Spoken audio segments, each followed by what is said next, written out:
Hi there. So I'd like to talk a little bit more about the stance.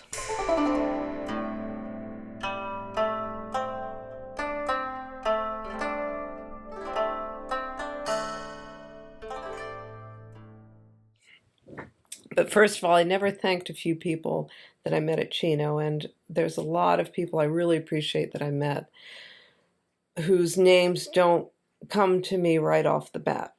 But there's three or four young men who I particularly want to give a shout out to. First of all, Jacob. Jacob is a mover and a shaker, and I really appreciate you. And thanks so much for arranging that little mental health forum that we did, and that was the first time I was able to really put together what I do for a living with our little corner in any kind of real way. So that was a very good experience. I really appreciate that. Um, and there's the guys in my estuary group made me realize that so many young men here are such high quality young men at Chino, and how, I wish I had met more young men like you 30 years ago. I think my youth would have been much better. And again, it's been a little while now, so I don't remember all the names. But there are a few names I do remember. Chad, you really have a lot to say. I'm so glad that I saw you on Karen's channel.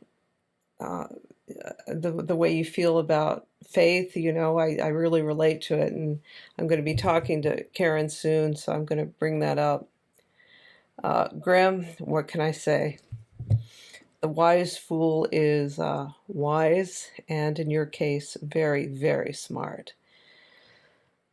And I was glad to see it coming together for you in that moment with Jonathan Pajot, which really kind of pulled together what you've been doing in this little corner. I want to tell you guys, I got to meet the great Platonist Pierre Grimes, and if you don't know who he is, look him up, Pierre Grimes in Plato.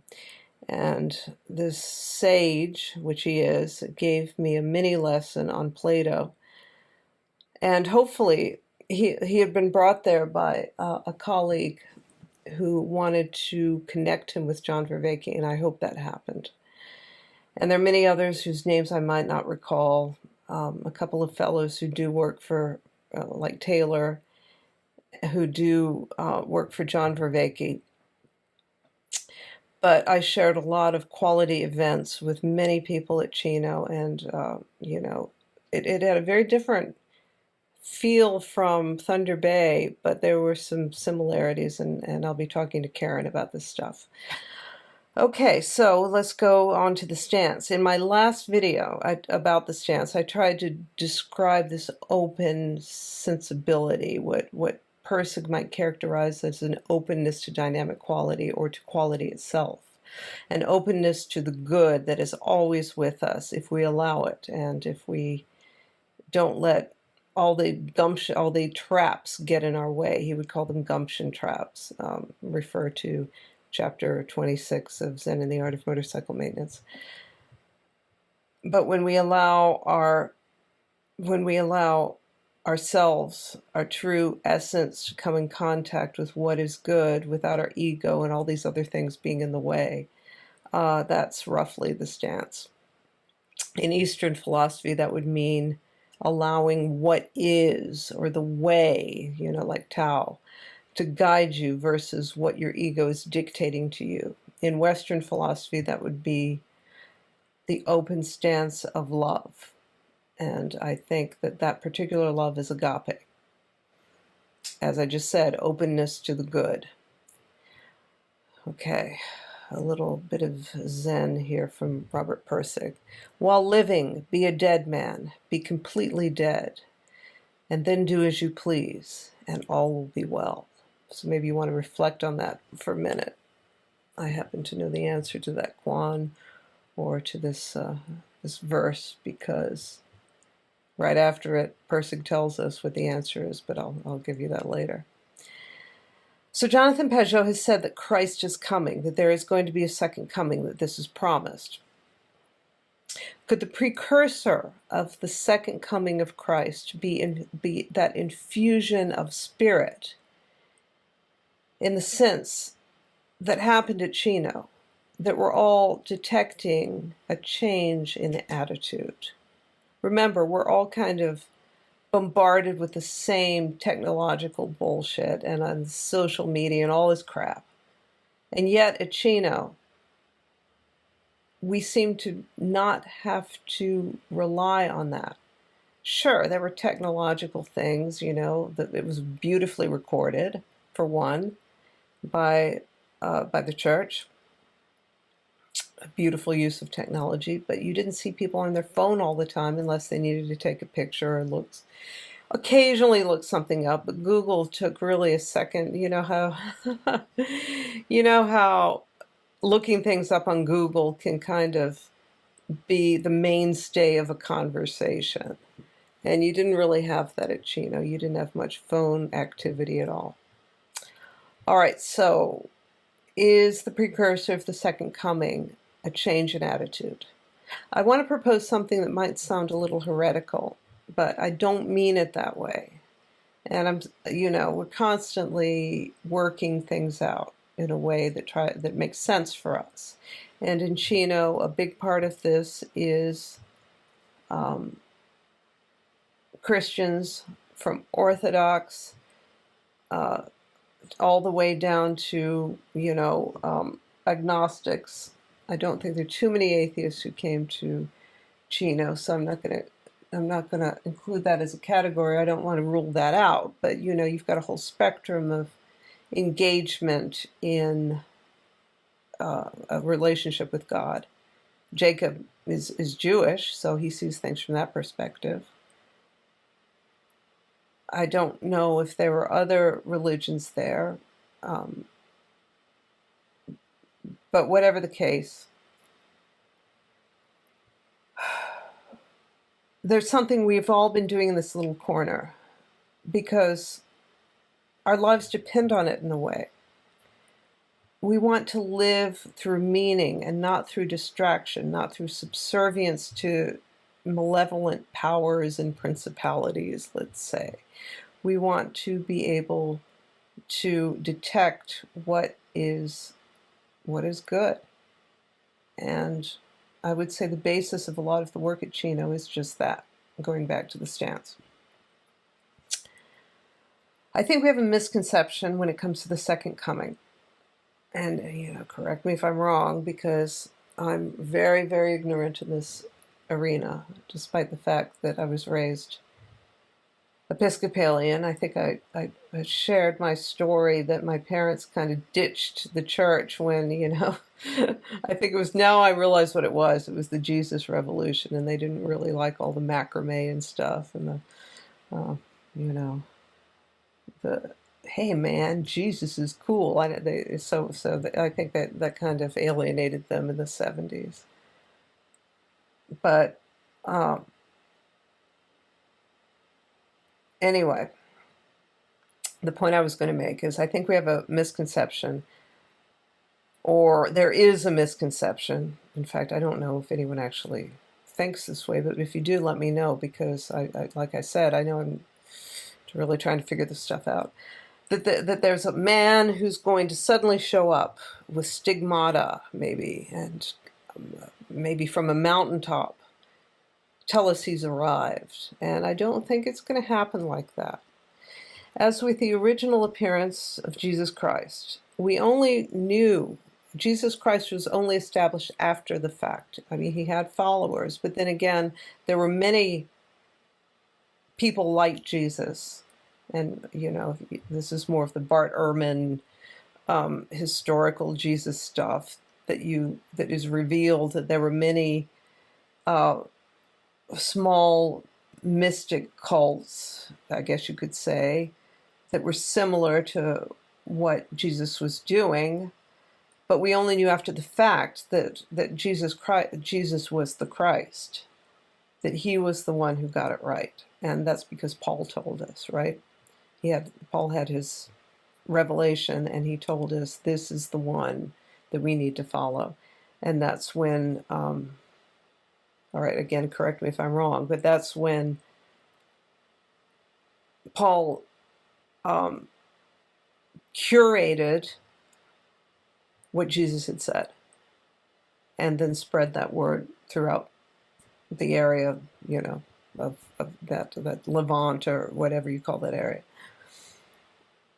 It was in retrospect that we knew who Jesus Christ was. But what had happened at that time was a shift in consciousness to reset some of the decadent static patterns, the ills that were occurring. These mystics, these geniuses, let's just say, that start to sense that something's wrong and change has to happen. The brujos, like the brujo in Lila, they started to understand that something needed to change, and they don't necessarily do it intellectually. It is sort of an embodied move toward dynamic quality that they sense, and then they act accordingly, and they act based on what God is telling them. If you want to look at dynamic quality in God as a similar thing, which is perfectly legitimate in the Persig and other canons, like that's where Persig is going to line up with other spiritual practice, with spiritual understanding, Gosh, this gets so difficult, this language. I think this is what drives Paul Vanderklay crazy sometimes, and John Vervaeke. But let's just say that Christ was the one who most perfectly embodied that spirit of the time of change, and the great notion that Christ offered, at least as far as I understand it, and at least as what is given to me by my understanding of what Christ preached, is that all of us are loved equally by God. It doesn't matter what we've done. It doesn't matter who we are. It doesn't matter if our social status or anything. It doesn't matter if we're eunuchs from Ethiopia or even a Pharisee, whatever we are.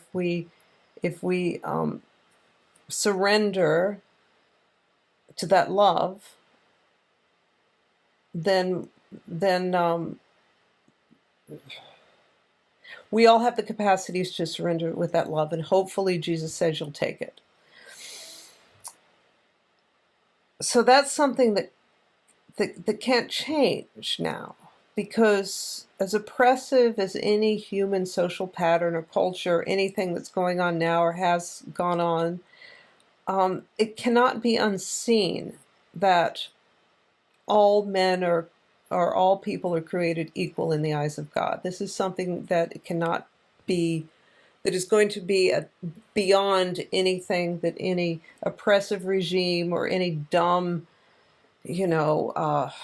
tribalism is going to say. And maybe at one time in history there was, like sometimes, I don't know. I mean, I've been to India a few times, and I lived in Pakistan, so I know about the caste system. And I think there's something in the caste system that says that while you're on Earth, you are not equal. But ultimately, if you're good, in your reincarnation, you'll become better or something like that. And it's really, I'm totally mauling this. But the point I'm making is, once it's introduced into cultures that there is equality, that God sees us all in the same way, that can't be unseen. And that's what Christ did.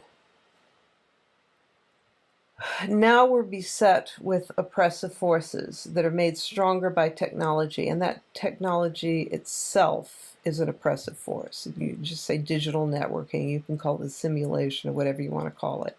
But the fact that digital networking exists and it networks information, no matter how high quality the information is becomes an emergent oppressive force. And so that's kind of what we're contending with now. That's why the fear of AI, that's why all this weird stuff with the pandemic, the information itself is the problem. It is very removed from experience. This is the oppressive force. It's sequestered information and data.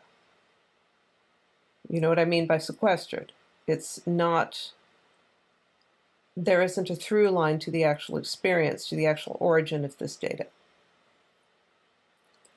Lived experiences in the world, dynamic experiences, devoid of patterns, of, you know, of like too much patterning, too many ideas, too many intellectual patterning is something that is really difficult to get a hold of these days.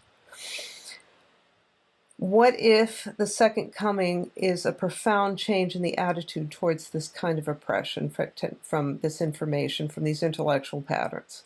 This change in attitude, or this stance, could be an infusion of spirit, you could say. And it may start hitting people. In fact, I think it already has. I think, in fact, that spirit continually hits people. But when things are out of whack, like they are now, the spirit comes back into people because the pathology of things being out of whack allows us to better see, due to the contrast, the good.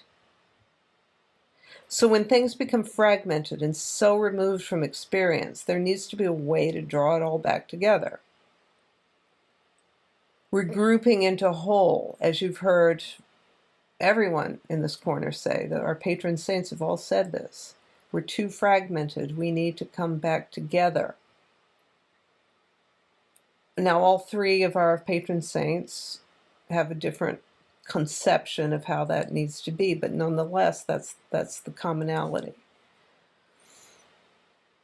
And so do their influences. So do the people, you know, the church fathers that Jonathan Pageau reads, people like like C.S. Lewis and Tom Holland, that Paul Vanderklay reads, John Vervaeke's, all the things that influence him, roughly are saying things are fragmented, and we have to somehow come back to something much better, much healthier.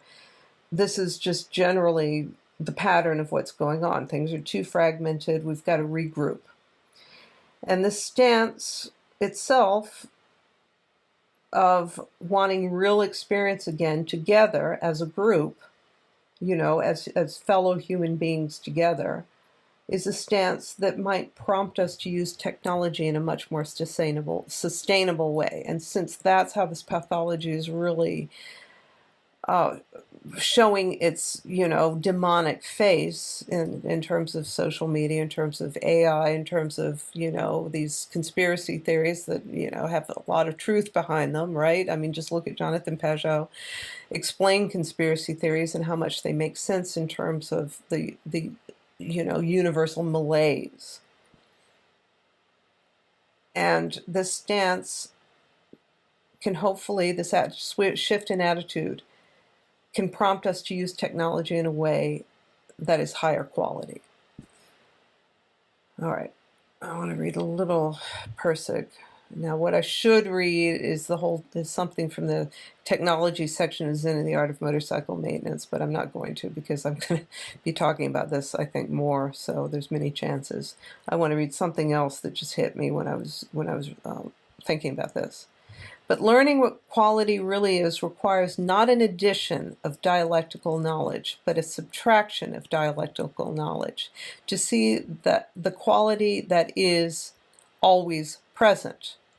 That is what the Zen meditation is for, to subtract knowledge. Now, Persig used Zen meditation, that was his practice, to get rid of these intellectual patterns. To do what I was saying, these sequestered patterns that we mistake for reality. Okay, so let me read the other part of what he said. No, I'm going to save that. I'm going to save that for the end. Okay, so wholeness and sustainability are intermingled. We're following dynamic quality. That's the spirit. Now, I'm not using spirit in the way that a lot of the New Agers use, but I am also. Don't be completely put off by some of these New Age things that are going on these days. That is a group that's becoming very sophisticated too. And I think I'm going to talk about that later. The airy-fairy New Age stuff from the 70s and 80s is giving rise to something much more interesting and much more integrated, and that actually can enter this corner. I mean, you sort of, I Ken Wilber, okay? Ken Wilber is someone who really influences a lot of people in this corner. And he was considered New Age at some point. I mean, he's extremely intellectual, actually, but there's also some other things that I want to introduce that are happening in the New Age corner, which I'm not really that interested in, but every now and then one of these people just really stands out to me. So I want to talk later about some of that thing that I'm seeing in this corner, in the New Age corner. So we're following dynamic quality. That's what we did at Chino. That's the spirit. The spirit is bringing us back together in love. It will start to show itself in an attitude that will become tired of excess, tired of speed that doesn't correspond with the human, what's the word? The human time pattern, the human rhythm, let's just say. Things are too fast. I think we're going to start rejecting that speed and maybe fall back into a more natural human rhythm and regroup and use technology properly as a tool and revalue. And this is really, really, really important. And this is one thing I really love about, RFK running for president, because he's the one person who's stood up and said, look, all these chemicals in the environment are really fucking us up. And they are. I live in farmland. That sounds very idyllic, doesn't it? Nope. This is the land of glyphosate. It's very beautiful. It does make everything green when the crop you want grows out of the death of the glyphosate. But I see firsthand what's going on in nature in this regard, and everyone's concentrating so much on climate change, and and I think, is this a conspiracy theory to say that some of our attention is being deflected towards climate change, which actually has some solutions, away from the profitable use of chemicals in farming? I don't think that that's crazy. So that's why, I appreciate that guy saying that stuff, RFK. So maybe we're going to revalue nature over profit. That's kind of, that's probably something we're going to see. And we're going to reconnect with the earth as it exists in our collective unconscious relationship that we've always had with the earth. We've separated ourselves from the earth with not just digital technology, but with chemical and pharmaceutical technology. And probably building technology as well.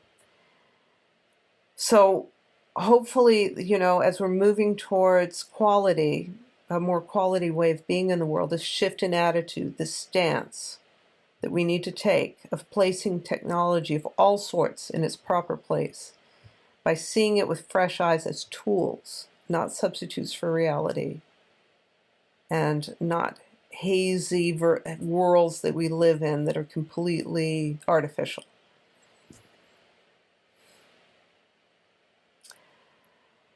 I want to point out something in terms of this shift in attitude that a Christian might see happening, and going back to what Jonathan said about the second coming. It's what Paul said here, quoting G.K. Chesterton. G.K. Chesterton, at the beginning of the 20th century, wrote, I have said that Asia in the ancient world had an air of being too old to die. Christendom has had the very opposite fate. Christendom has had a series of revolutions, and in each one of them, Christianity has died. Christianity has died many times and risen again, for it had a God who knew the way out of the grave. That Christianity is reborn again and again. So those of you who are Christian will see taking back up that mantle of Christianity as a solution to what's going on, to all these problems, to dealing with technology. And I think it can. I think that a practice such as Christianity can certainly put you in the stance that's going to regroup, reconnect ourselves, and have an attitude that is less about mammon and more about God, and a solution to the meaning and technological crisis. And Chino was filled with many participants who have done so.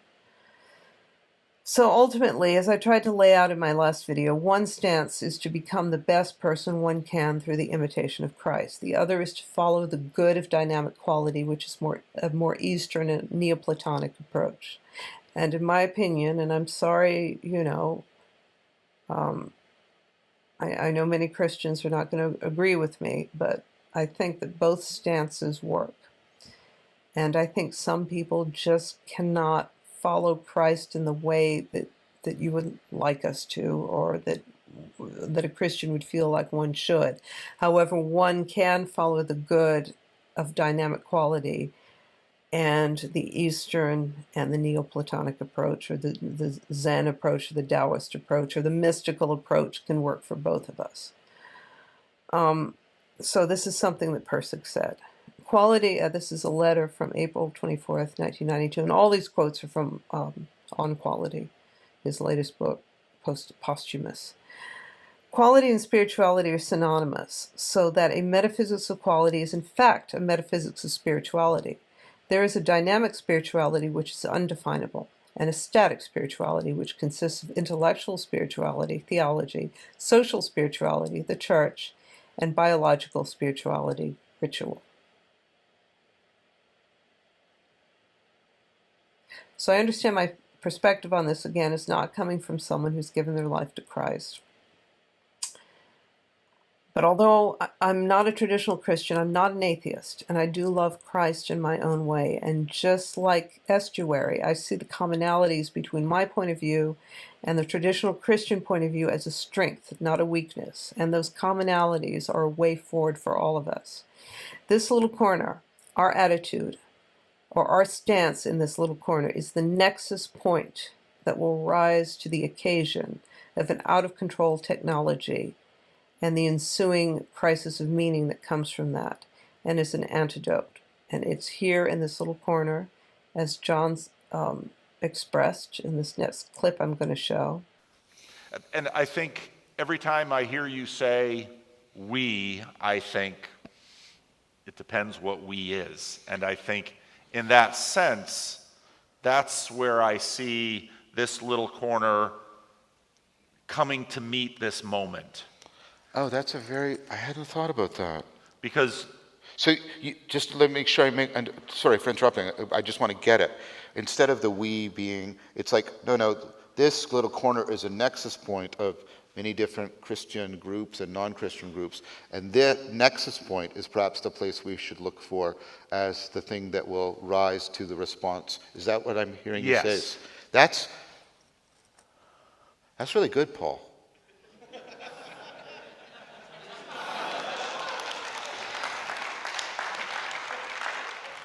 And that's what I hear when you say, this is how this little corner should steal the culture, because it is the we-ness of even these Christians that can't figure out communion together, that have figured out a way to at least have a conversation across things that people have shed blood over in years past.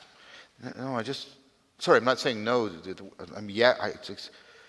Sorry, I mean this as a compliment. I should have thought of that. Like, that's really good. That's really good. Like, and that project and the stealing the culture, this little corner is a better place to look for the kind of spirit and the kind of theology, as I'm talking about it, that we're going to need to address this. And that is commensurate with the stealing the culture, which helps to address the Moloch part of the AI. That's brilliant. Like, I'm sorry, it's not flattery. like, I'm just being seized by it. That's really good. Taylor, we should note this. This is really good. That he, expressed that this little corner is a nexus point, and this is the kind of thing that we're doing, and that hopefully more people will do in their own way. It doesn't have to be this little corner, but it's the shift in attitude. It's the stance that counts. Okay, one last quote from Persic to enlighten as to the Zen passage. I call it a koan because in a way it is, because this is the answer. While sustaining biological and social patterns, kill all intellectual patterns, kill them completely, and then follow dynamic quality, and morality will be served. So I hope that makes sense, and I will see you next time.